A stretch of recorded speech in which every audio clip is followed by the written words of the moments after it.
अरे माझं जीवन म्हणजे बैरागी जीवन रे, बैरागी जीवन.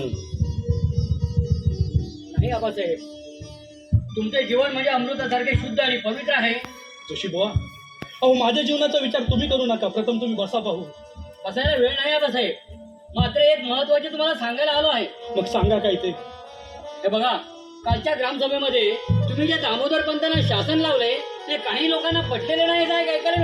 पण खरंच वैचारिक माणसाला विचाराची लाख मोलाची साथ मिळते.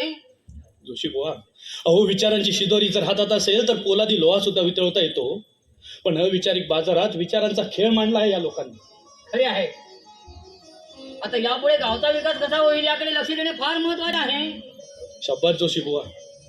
अहो आपण दोघांच्या मदतीने गावाला सुख सुविधा कशा पुरवल्या जातील याकडे लक्ष देऊया. अगदी नक्की. आता गावचा विकास हाच आपला ध्यास बघा.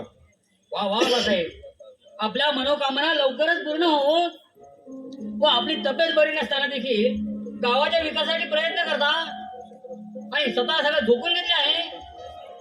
हो, गावातील लबाड लोकांना वेळीच बंधन आणली नसती ना तर हा गाव पुढाऱ्याने विकून खाल्ला असता आणि गोरगरिबांना बेघर केला असतं. हो अगदी बरोबर. पण आबासाहेब, मला उशीर होतोय. बरं येऊ मी. या. आणि हो, सांभाळून जा आणि जास्त विचार करू नका.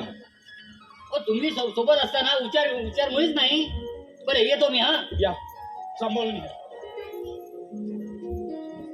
हो, आमचे विचार लोकांना पटतात हो, पण पोटच्या मुलाला पटत नाही.